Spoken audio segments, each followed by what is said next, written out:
warahmatullahi wabarakatuh. Selamat pagi teman-teman.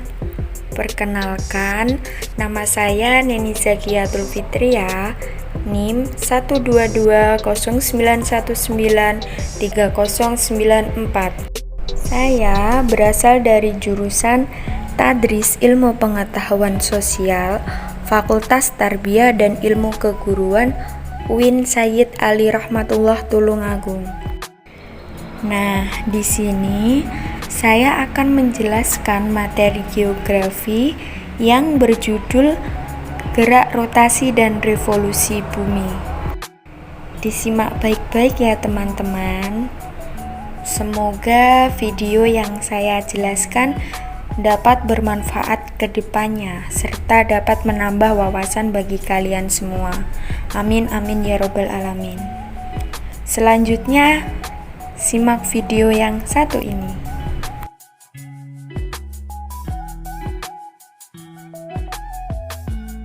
Teman-teman sudah tahu apa belum ya gerak rotasi dan revolusi bumi? Rotasi bumi merupakan perputaran bumi dari barat ke timur pada porosnya selama 24 jam. Nah, sedangkan revolusi bumi merupakan pergerakan bumi mengelilingi matahari selama 365 hari dan membentuk sudut 66,5 derajat terhadap bintang ekliptika.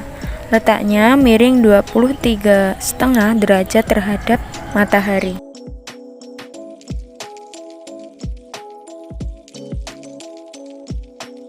Rotasi bumi mengakibatkan gerak semu harian matahari. Nah, setiap hari matahari itu seolah-olah bergerak dari arah timur ke barat. Nah, sebenarnya bumi ini yang bergerak dari barat ke timur, sedangkan matahari tetap diam.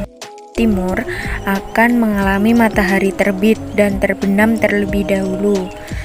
Nah, dikarenakan bumi itu berputar dari arah barat ke timur, daerah yang berada pada sudut 15 derajat lebih ke timur akan melihat matahari terbit terlebih dahulu selama 1 jam.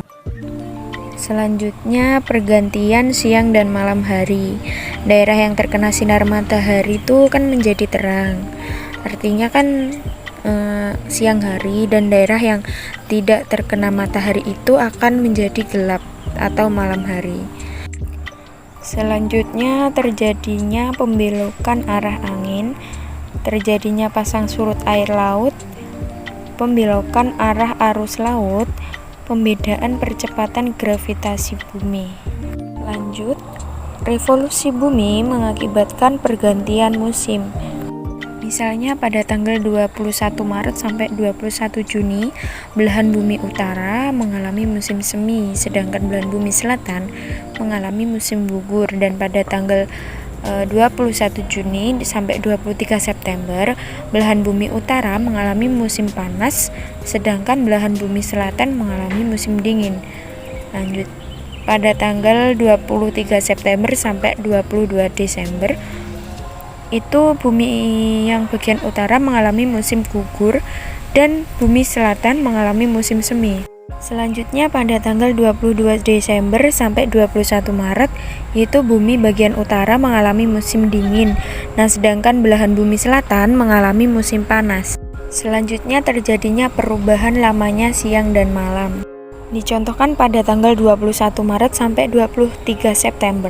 Nah, kutub utara mendekati matahari, sedangkan kutub selatan menjauhi matahari. Nah, pada belahan bumi yang bagian utara itu menerima sinar matahari lebih banyak daripada bagian belahan bumi yang selatan. Pada tanggal 23 September sampai dengan 21 Maret, kutub selatan lebih dekat dengan matahari, sedangkan kutub utara lebih menjauhi matahari. Nah, bagian bumi selatan menerima sinar matahari lebih banyak daripada bagian belahan bumi utara. Selanjutnya ada terjadinya gerak semu tahunan matahari. Jadi matahari itu seolah-olah tepat berada di daerah Khatulistiwa pada tanggal 21 Maret. Nah, kemudian matahari itu bergerak ke utara dan mencapai 23 setengah derajat lintang utara. Kemudian pada tanggal 22 Juni, matahari itu seolah-olah bergerak kembali ke garis khatulistiwa. Lalu pada tanggal 23 September, matahari berada di daerah khatulistiwa dan matahari itu seolah-olah bergerak ke selatan, dan setelah mencapai 23,5 derajat lintang selatan, dan pada saat itu matahari akan kembali bergerak menuju khatulistiwa. Selanjutnya terlihat rasi bintang yang berada di setiap bulannya. Nah, ketika bumi berada di sebelah timur, kita itu hanya dapat melihat bintang-bintang yang berada di sebelah timur matahari. Nah, ketika bumi berada di sebelah utara matahari, kita hanya dapat melihat bintang-bintang yang berada di sebelah utara matahari. Begitu seterusnya, sehingga bintang-bintang yang nampak dari bumi selalu berubah. Dan yang terakhir, ditetapkannya kalender Masehi. Selanjutnya, proses revolusi bumi. Proses revolusi bumi ini terjadi dalam waktu panjang atau tahunan.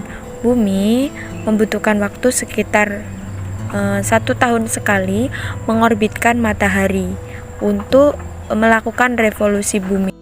Nah, dalam proses revolusi bumi, kedudukan bumi itu tidak tetap, berubah-ubah, atau bisa dikatakan semu atau tidak nyata. Selanjutnya bisa dibaca sendiri-sendiri ya teman-teman.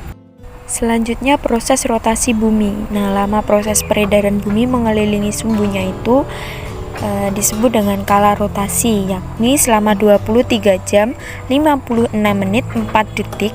Kala rotasi itu dikenal dengan 1 hari. Tetapi peredaran bumi mengelilingi sumbunya itu tidak terasa karena adanya gravitasi bumi. Nah, jadi gravitasi bumi itu dapat menarik semua benda ke arah pusat gravitasi bumi. Alhamdulillahirrabbilalamin, sudah selesai materi yang saya sampaikan. Ada kurang lebihnya saya mohon maaf. Bila ada yang ditanyakan, silahkan menghubungi saya via grup di Telegram. Akhir kata, wassalamualaikum warahmatullahi wabarakatuh.